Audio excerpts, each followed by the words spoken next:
The following program is a special presentation of the Big Ten Network, produced in association with the University of Wisconsin. You may not know her name, but you sure know her music.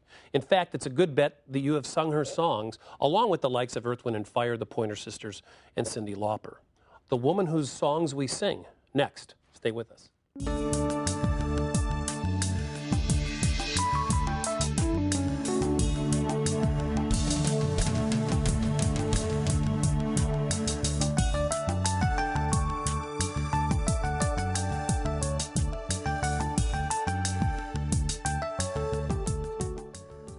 Hey, her songs have sold 50 million copies, 50 million. From top 40 to movie soundtracks to the web, this 1969 UW-Madison journalism grad has lived the artist's life in Hollywood for the last few decades while also consulting for the likes of Intel, Microsoft, and AOL. She's an artist for all seasons and a Wisconsin grad. Allee Willis joins us today, and Allee Willis has a cold. Allee's got a cold. Are you okay? You know, not fun being out of town, being sick, but I'm happy to be here. We're happy to have you here. Does it feel good to be back in Madison? It does. If you weren't sick. Well, then it would feel great. Yeah. But I only came back, I came back twice. One the year after I graduated.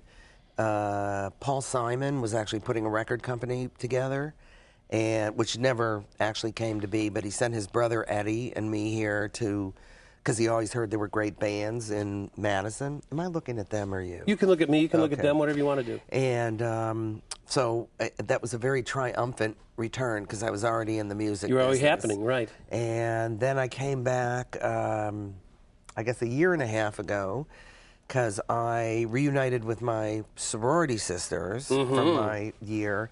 It's when I wrote The Color Purple. I wrote The Color Purple musical. And I got about 2 weeks before it opened, I got an email from one of them saying, "Are you the Allee Willis you know, blah, blah, blah." And so that whole, 2 weeks prior to it opening on Broadway, it was like not a minute had passed. Everyone kind of got back in communication with each other. And then about 10 of them came to see the show right after we opened. And then last summer, 35 of us, I think, came here and stayed at the Edgewater and had a big old reunion. Did the whole thing, yeah. So how did a nice girl from Detroit end up in Madison for college? I really wanted to go out of state, and I heard I heard Wisconsin was a really cosmopolitan school. And most importantly, I was very intrigued with journalism, really advertising. That's what I loved. I'm a pop culture freak. No, And I could never tell. Don't make me I'm sorry. Oh, God. Sorry, I'll keep the rest of the interview very somber. No, that's so anti my personality. I can't stand it. But anyway, question was, how'd you why end did I up come in Madison? here? Yeah. They had the second best journalism school in the country at that point. Columbia was first. Right. And very important to me, it had been voted that year as the #1 Playboy campus. It was like the #1 party school. So I thought academic, parties, that's me. Work hard, play hard? So, yeah. Yeah. So, So how did you make your way in? Why journalism? What was the fascination there? I always liked writing, though it never dawned on me. I'm not someone who thinks much about what they want to do. It's just if it strikes my fancy, I'll just go out for it. And I've learned through the years that it's really my passion for whatever it is that kind of gets me over, as opposed to really knowing what I'm doing. Technical stuff? Any stuff. I don't read, write, or play music to this day. And I write every note of those songs. I arrange them. I write the lyrics. But if you ask me to sit down and even play the intro to one of my songs, impossible. Not going to happen. You know what is so fascinating is you are living the artist's life. And you're making a living doing it. You know, you're not living in the starving artist garret, I would think. And I think that's got to be inspiring to young students today, because a life in the arts is fun. I mean, if you can make your passion your livelihood, that's a beautiful thing. It's incredible. My thing, because I flip around what I do a lot, sometimes I do music, sometimes I do art. Visual art, very, heavy into technology, video making. I think my #1 thing is party throwing, which is the way that I get to put together all those things, because I score the parties, I build the sets, Who have you thrown a couple parties for? Well, I throw them for me, but I'm very intrigued with very, very high elements of art and very, very low elements of art. And I love to combine the two together with no interest at all in the middle, which is where 98% of the population spends their time being safe.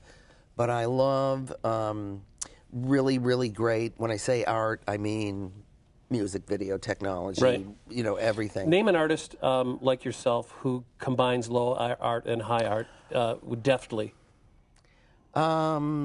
There's probably a lot of them now, but there never used to be. Like I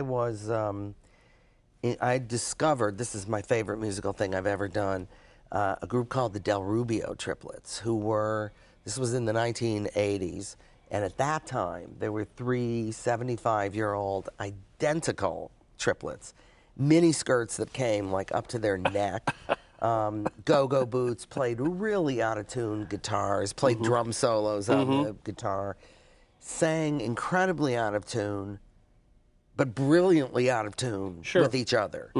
And it always fascinated me that people with a modicum to zero talent had such passion for what they did. Because the people that I would be working with who had Grammys and hits and, all this stuff were usually haunted by, I have to have another hit. There was so much pressure to kind of stay, which is one reason why I flipped fields a lot, so I wouldn't feel that pressure. But always, I'd see these bad bar bands. There were no way these guys were ever going to get anywhere. But it was incredibly intriguing to me that they felt so much love for their art form. So I would, for instance, take the Rubio Triplets and put them together with Joni Mitchell. And I would get people to do incredible stuff at my parties because they were very much like kids' parties. And the freedom had to have appealed to them.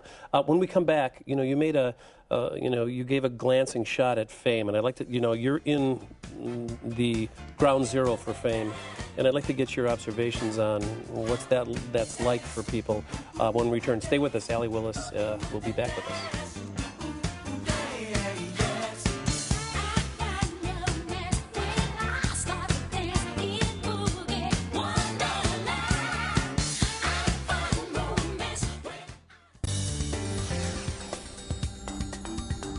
This production of Wisconsin Reflections is produced by University Communications at the University of Wisconsin-Madison. There's a public university that consistently ranks among the top in the number of Peace Corps volunteers and in the number of graduates serving as CEOs of Fortune 500 companies, whether they are leading corporations or changing the world. The next time you see people doing extraordinary things, they are probably Badgers. The University of Wisconsin-Madison. Forward thinking.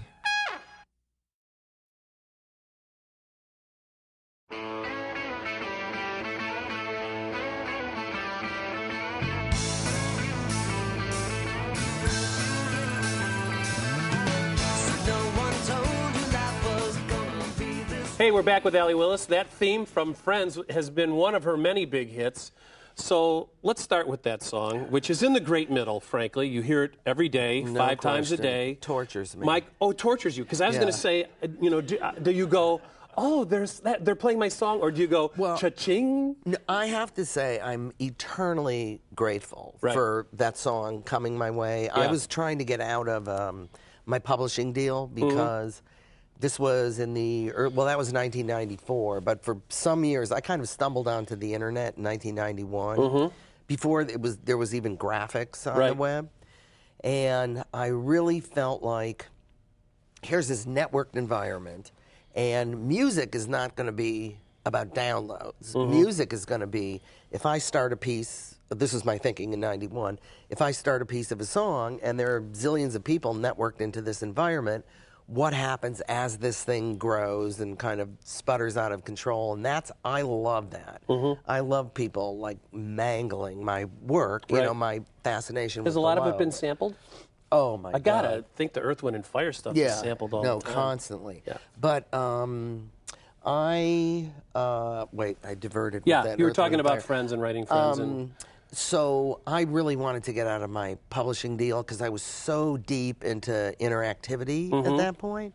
And I had started consulting because I had this idea about a social network, which no one knew, you know, what those were. But I really had this vision that the entertainment would kind of surround everything that you could do in cyberspace, which at that point, you would do your email and you'd have to log off. You would shop and you'd have to log off. You were just in this black hole, basically. And I thought if the entertainment, be it music, art, story, whatever it was, surrounded all these activities in one place, and then people met, contained inside of the entertainment, they would start sharing all these experiences. So I really did not want to write linear songs or paint a picture or do anything that I was doing. But Friends was a linear song. Right. So I owed a seventh of a song because I wrote with so many groups, and a lot of times you're writing with two people, and there can be 9 names that end up on the label. So I still owed a seventh of a song, and my publisher at the time, which was Warner Chappell, said, you know, there's the show, it comes on in 3 weeks. They weren't going to have a theme song, but, you know, if you write this, you can get out of the deal. So I only wrote that song to just get out. And you wrote the music and lyrics? The music had been started by actually the husband of one of the producers. Okay. And I wrote the lyrics, well, originally to the TV theme. Right. He did have the line, though, I'll be there for you. Okay. And then tweaked melodies and everything. And then a year later, almost, was when they decided to turn it into a record, because it had never, to this day, it's never actually been released as a single. So do you make money every time it plays? Yes, but people have think a false that this impression. Oh my God! I was told that because the show was so huge, that it would be minimum for the rest of my life $250,000. The actuality of that is $26,000 a year per annum. Yeah. I didn't mean to ask for the actual money because, you know, in the Midwest, you remember, we don't ask anyone about money. So, Earth, Wind, and Fire. September, Boogie Wonderland, one of the great bands of all time. The first arena R&B band. Well, they were the first spectacle band. Really, LaBelle and Earth, Wind, and Fire were the only ones who had kind of extravagant costumes and effects. Right. But they had the chops, too. Oh, I mean, they were just, they still are, right. Yeah. So, and coming from Detroit, how did the music of your childhood prepare you to work for them, with them? Well, Motown, you know, I mean. I just loved Motown. And again, I didn't play music, but growing up when I did in Detroit was when Motown was coming up. So I used to go, you know, the Motown studios all the way through were just these 2 little houses. Right. And I would go and sit on the front lawn every weekend. So I learned all the background vocals before those records came out because the walls were so thin. Was it in your neighborhood, or did you have to... Oh, no, my father... Were you a little suburban girl? No, my father, who was not... You know, my father was a bigot. I mean, to his credit, he turned in his old age. But he just used to be miserable, that I would, like, trek down to that neighborhood anytime I could. And did you ever offer any of your songs to anyone in those studios? No, because I wasn't writing music. I didn't start writing music till 1972. But I never dreamed I would be a But you songwriter. wrote with Dozier, right? I mean, no, I wrote with him. Holland Dozier Holland are like the biggest of the Motown records. They've written, I can't even tell you how many brilliant songs these guys have written. So I was just a freak for their music, but I didn't start writing with Lamont Dozier till 2000, and he actually worked with us on Bubbles and Cheesecake. Great, which we're going to talk about next, okay? We're going to be back in just a second with Allee Willis to talk about what you're doing now, which they played some of the tracks over the studio. I said, who's that? That is great. She goes, well, that would be me. So come back. And you also wrote Neutron. We'll be right back. You also wrote Neutron Dance, right?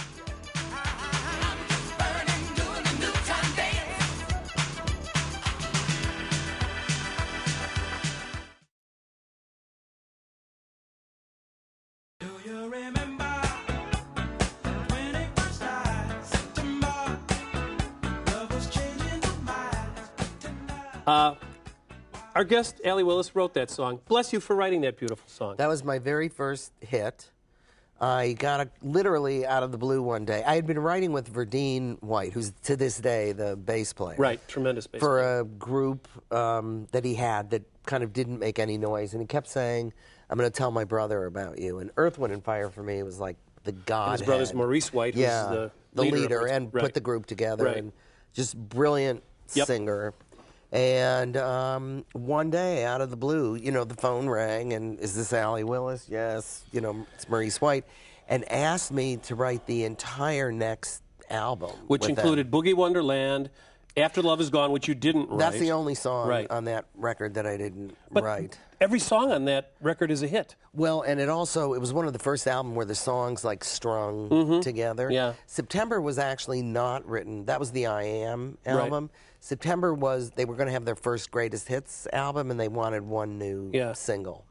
But I don't think that September is a great song, but I think it's an incredible record. It's just an eternally happy record. What observation can you offer a young person who wants to make their living in the arts? You're on campus. You're back on the campus that you went to college at. And there's tons of kids who have GarageBand on their Mac and play the guitar and are making their own movies and films. How can they take their passion and make it their livelihood and not starve? I'm trying to do this now. It's only taken me 30 years to try and do it, but I'm someone that has always had a foot in both worlds. Yeah. I was never, ever a political person in terms of the business. I never could tell you who the head of a record company was. I just wanted to be kind of in my own little world. But I was lucky enough that every few years I would smack one out of the park. Right. But from the minute that I saw the internet, I was all about the overthrow of the record business, the old model, the films, which, TV. by the way, has happened with music. Oh, there is no record industry. Exactly. And where do you think things? I find it. I'm totally an iTunes, iPod, iPhone buff. We were talking earlier how the beauty of being able to go on iTunes and expose yourself to artists and writers that you may not have been able to go out and buy their record because they didn't have it. Where's it going to go? Well, first of all, the internet in general, writing The Color Purple, the fact that we would go, okay, now it's 1914. What was happening musically in 1914? And actually, within seconds, we could hear what was happening in 1914. My theory has always been that the eye, certainly of the record industry, is on the wrong prize, that it's all about protecting copyrights and downloading. And downloading, to me, is step one. But I don't think, I felt the same way, if you look at television, that people thought was going to replace radio. Well, television, until people like Lucille Ball, Milton Berle, Jack Benny, Ernie Kovacs came around, you just have this line of people standing in front of a microphone and reading these radio plays. Well, it didn't take advantage of what television does. That's what I feel about downloading. I feel like it's a fantastic first use of the medium to distribute music differently. It did lead to the downfall of the institutions. The old model, right. But I still don't think that's what it's about. I don't know the answer to that, but I feel like I've sacrificed, 15 years of my career to try and figure it out. But I stopped doing that. I was very heavy into interactivity from 91 to 97. I addressed Congress on cyberspace. I worked with Intel, worked with Microsoft, worked with AOL. Building alternative cyberspace. But really no all the show business institutions, no one took any of that seriously. Well, the first shoe fell with the music business, and clearly the movie and television business are concerned that their mansions will go the same way. They will. But to get back to your original thing, right. I'm not sure what the answer is, but I think it's a phenomenal time to be doing all of this. To be an artist? Yeah, and just if you have the balls, just try and figure out how to get it out there. I started out always wanting to sing. I didn't really want to be a songwriter, but I had a deal with Columbia, which later turned into Epic, and really felt like I was way out of my league between touring and everything, and became a songwriter. Bonnie Raitt actually discovered me and gave me my first shot. And then later Patti LaBelle, and Patti LaBelle led to Herbie Hancock, which led, I think, to Earth, Wind, and Fire. And this leads to a commercial break, and we'll be right back. Got it. Thanks.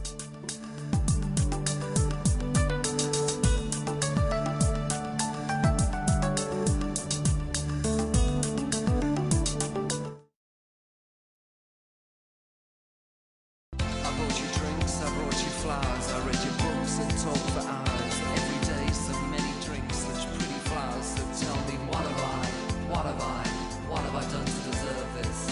What have I done? Back with Allee Willis. She wrote that song for the Pet Shop Boys. And Dusty Springfield. And Dusty Springfield, Yeah, right, yes. yeah. You Don't Have to Say You Love Me, still one of the great songs of all Incredible. time. That was also recently on Grey's Anatomy, which I just informed you of, which you didn't know. I'm telling you, writers are the last to know. Before we talk about your new project, Hollywood and fame. For every person that's fascinated with Hollywood, people are afraid and repulsed by it because of the culture and because they see so many bad things happen to famous people. And you've had a ringside seat. And I find myself saying often, I wouldn't wish fame on my worst enemy. Some people take it really well. Some people really mess up with it. If it's fame that you're chasing after, that's a disastrous route. If you absolutely love being an artist and you realize what a gift it is to, A, get to do that for a living, and B, get to be around some really interesting people, then I think it's the road to happiness. But you have to really be turned on by the art of it and not worry about having a hit. And I'm, it's much harder. The road up there until you get a hit is easy to me psychologically compared to once you have it, because you get a taste of that, and then it is kind of true, you're kind of only as good as your last. Who have you worked with? Bonnie Raitt strikes me as one who handled fame with grace and know it for what it is. Where you think, well, they really get it, they're together. James Brown. Really? Yeah, James Brown. James Brown. Because he had a little bit of a haunted... Yeah, but James Brown loved making music. And loved being James Brown. Loved being James Brown. Right. And when I met him, and we just got along great, that was someone that I just hit it off with immediately. This was mid-'80s. Right. And he couldn't get a record deal, which is insane. Right. It's James Brown. Sad. And they were putting him with all contemporary writers who had hits. And he was miserable because he was going with these people who were not James Brown. Right. And, them playing him. But then he came back with Living in America at about that time, right? That's what that led to. Right. So, which unfortunately wasn't mine. But, he was just someone who just almost more than anyone I knew just loved being... Well, we're at the anniversary of Martin Luther King's assassination, and he had a concert in Boston, and there was a documentary that just ran saying how James Brown saved Boston. Absolutely. Because he put on a concert when they wanted him to cancel the concert for fear of riots, and Boston, which was right on your top of list of towns that would have a riot, didn't. No, and they televised it, so it kept people in the house. Yeah. See, there's where music is transcendent. You know. So your new project, I can't keep track of your careers. This is confusing to me. So, but, my goal has always been to take everything I do and do it all in one place. Right. I love having done all these separate things, but it's very frustrating like you played What Have I Done to Deserve This? That song to me is one of the more typical songs that I've written. I did write that with Pet Shop Boys. That song always confused them because it was 4 separate sections that normally wouldn't have gone together in the same song. To me, I love doing that because I don't know what I'm doing. So, for it to go from here to here is fine for me. How do you sell yourself by saying, I don't know what I'm doing? Because people can either hang with that or they can't. When someone's too trained, they don't have patience for someone not knowing what a chord is called or what an arpeggio is, which I still have no idea what that is. Other people get completely turned on by it because there's no limits whatsoever. Like Earth, Wind, and Fire, that was a perfect match. Okay, speaking of perfect matches, yeah, an imperfect match, it would seem to me, would be you in a sorority. Well, how did that happen? I know. People are like absolutely... And by the way, when you were in Wisconsin, it was not a happening thing to be in a sorority or fraternity. I don't think we knew that, number one. And I had lost my mom about Here you about are. 9 months. Look at you somewhere in there. Where are you? Where are you? Well, this happens to be the half of the photo that I am actually not in. Oh, okay. There's another half of it. Oh. Did you have the bouffant hair? Did you go with the Jackie Kennedy look? Everyone had the exact we're back on. same helmet. Well, but we're going to come back. Yeah. We'll find your picture. Okay. And you can describe it to us. All right. And then you can tell us how you ended up in sorority. All right. And then we should get back to Bubbles and Cheesecake. Absolutely. Yeah. One thing you learn in Hollywood is just keep promoting. We'll be back.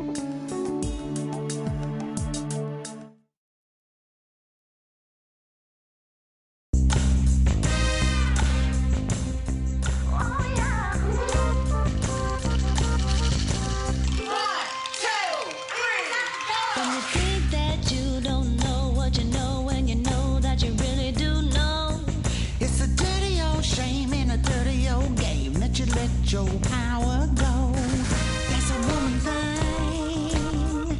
That's a woman thing. We're back with Allee Willis. It's actually an interview thing. She's back on campus in Madison, Wisconsin, where she went to school. That's a sample of your new project, right? What are you working on? Again, I always wanted to do everything I do. I wanted to have one idea and then explore it musically, visually, throw a party to match it, design products multi-platform. that match it. Yeah, and really connect linear and interactive expressions of it. So I had written with Holly Palmer, who's just a great singer-songwriter, for a few years. She was about to cut another solo album. She had been in Gnarls Barkley through the whole crazy period, and she quit the group to do a solo album. Our demos that we used to write, I always like demos better than records. They're rough and tumble, and records get very straightened out and whitewashed. Well, demos sound like records used to sound like. Yeah, like that's where the soul is, usually. Right. So we just, decided it was actually her suggestion. I had an alter ego that I created in 1999 named Bubbles the Artist, because I thought, what is a less appropriate name for a serious artist? And I thought about people like the Rubio Triplets who, because I was haunted at that point because I dropped out of music for so long to pursue technology. I was starting to kind of be miserable because I hadn't had a hit, and how do I get back in the music industry? Because at that point in technology, in the mid 90s to 97, your life was very much about tap dancing for money if you were going to be in technology. So I really started missing linear songwriting and painting and all these things that I swore I wouldn't do again. So I didn't really know how to get back into the business as I knew it, because it was really starting to shift. And I thought, well, I've always promoted bad artists, but I've never been a bad artist. Maybe I should try that and just say that Allee managed Bubbles. Now, anyone that bought a Bubbles painting, and I sold over 1,000 of them, so it turned into not a joke almost immediately. Most people knew that Bubbles wasn't a real thing, but everyone went along with it. It almost had the mythology of Bubbles, which I loved. So when Holly, her name in Gnarls Barkley had been Cheesecake. So she said to me, let's just do, in real life, because she's much younger, much thinner, much blonder than I am.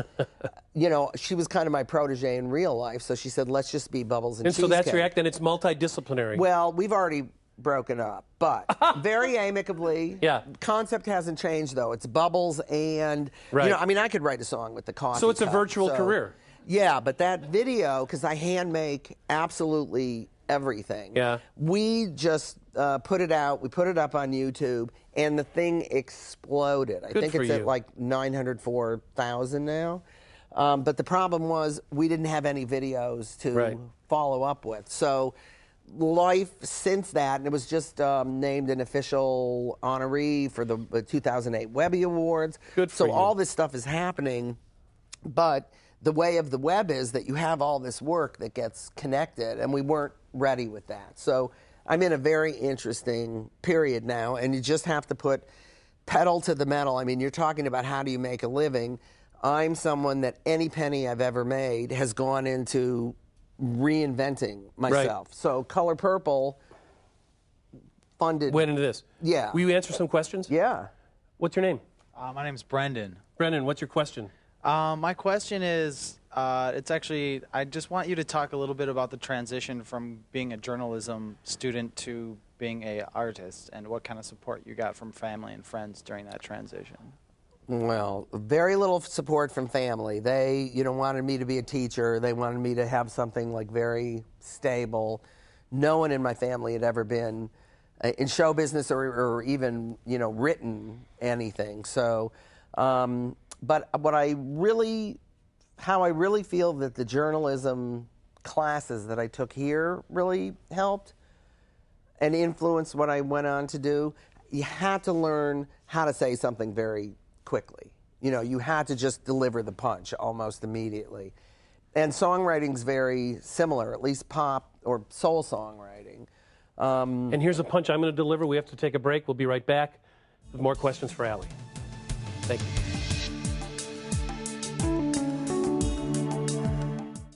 I won't stay here locked behind the door.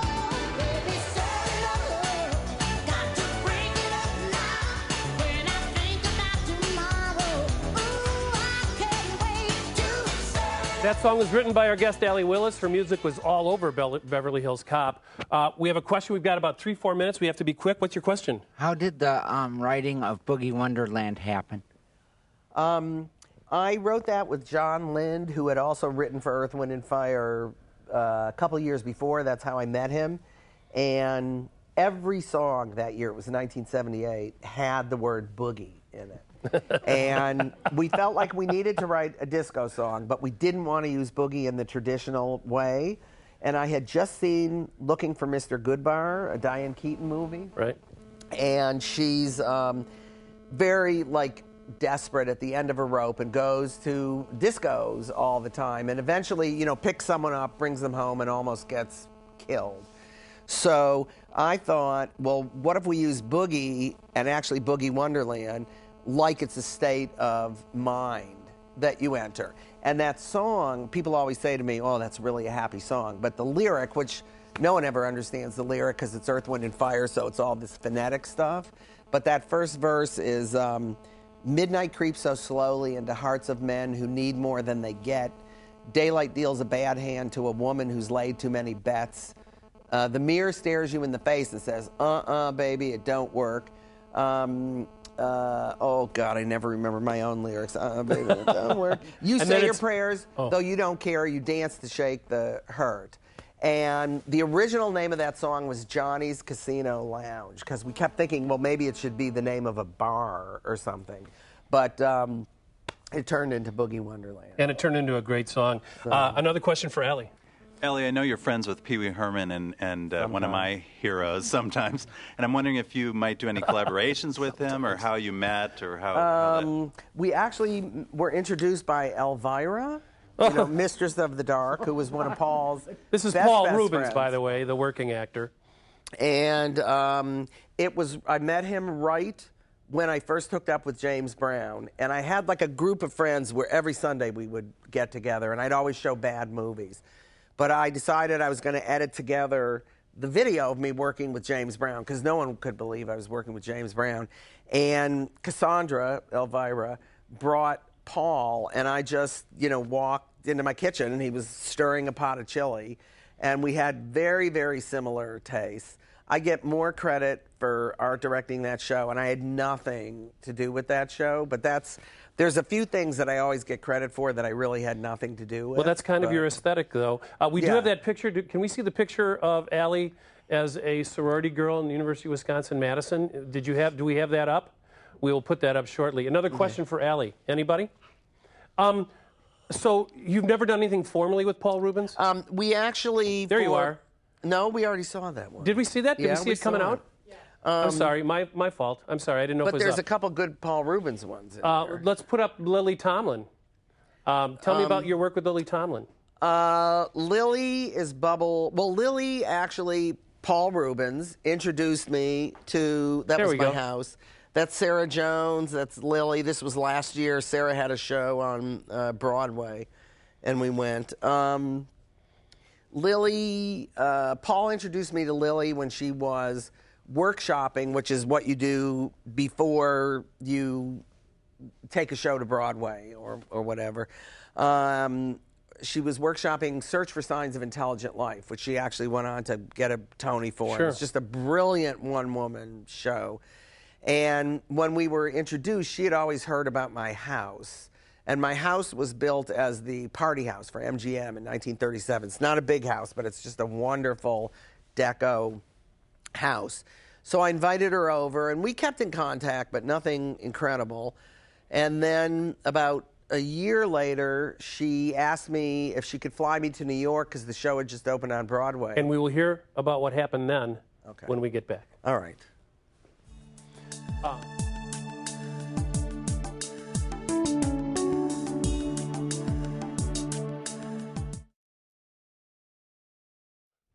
We're back on the campus of the University of Wisconsin-Madison with Allee Willis, who is back on the campus of the University of Wisconsin-Madison, where she went to school before becoming a songwriter extraordinaire. You have a question. Please stand. I'm kind of interested just in your daily life as a creative person. Do you create all day, every day, or does it try to stay up all night? Yeah, I practically have I always say I'm like a boarder in an office. Two of the bedrooms have been turned into a recording studio. The garage is the art studio. I really use my whole environment either as a set or props, or I'll, smack a vase and that'll be a drum sound.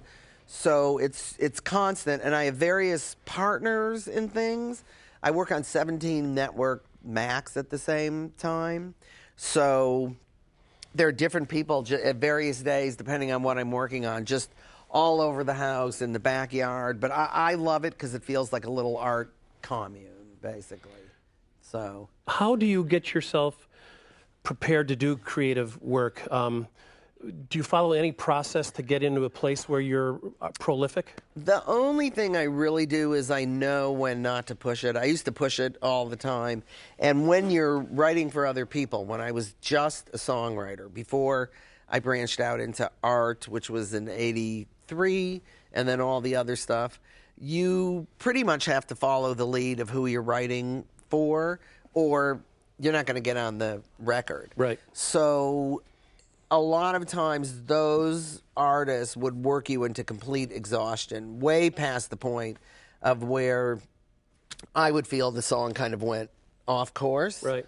So I vowed if I ever got to do it myself that I would just really listen to how I'm feeling and not push myself. So I can physically feel when I'm in like a flow state, and then I just go. We were talking about the documentary Standing in the Shadows of Motown, about the Funk Brothers, who were the backup bands for all the great Motown songs. Incredible. And they had a big feeling that, nothing good happens after the fourth or fifth take. And they had a lot of producers or artists who would just grind it down. Well, I'm really spontaneous, mainly because there's no such thing as rehearsing for me, because I don't know what I'm doing. So I am fanatic about taping everything. Right. I'm in record from the second I start to write. I'm in the final process on art or video from the second I start doing it. It's always kind of like the finished product to me, and it's just gotten this far. But I love spontaneity. You know who taped everything all the time? Steve Allen. Ah, well, he was way before his time. Right, he was. That was someone who did a ton of different things. Absolutely. At a point where no one was doing that. Talk show, songwriter, book writer. We're going to be right back. More with Allee Willis. Stay with us. I interviewed him.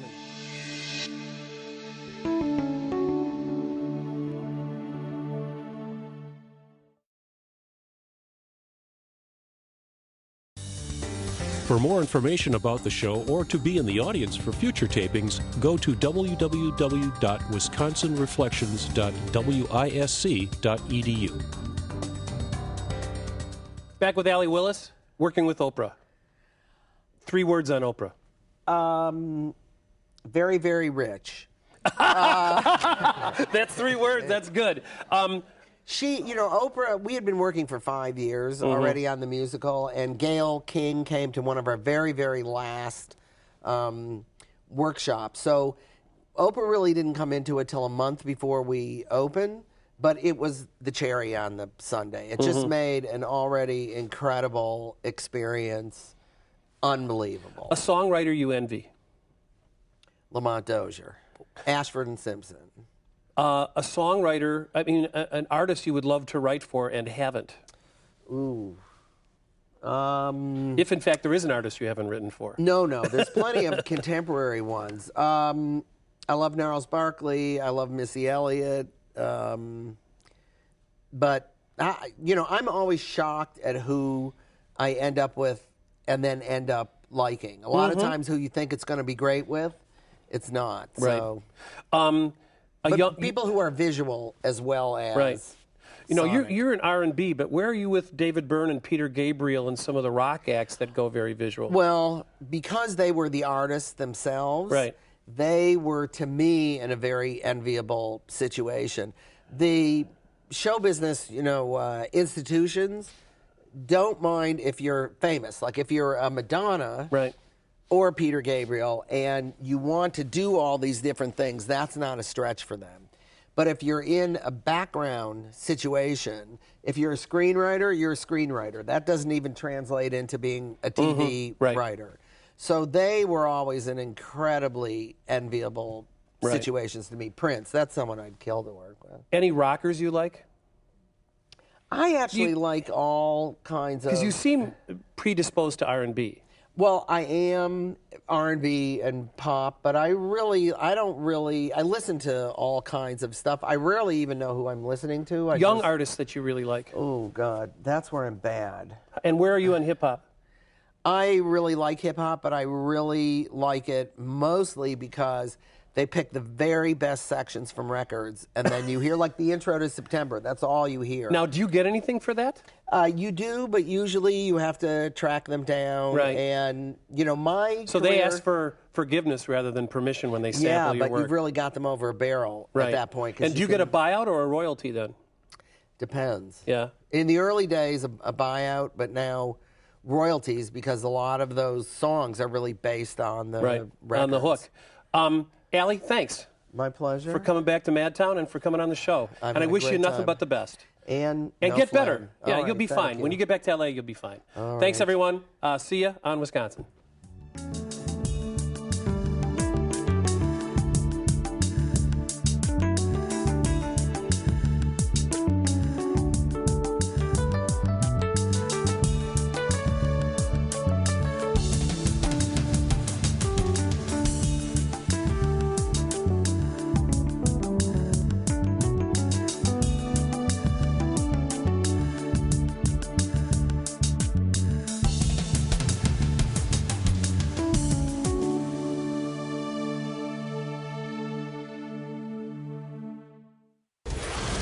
The preceding program was produced by the University of Wisconsin in association with the Big Ten Network.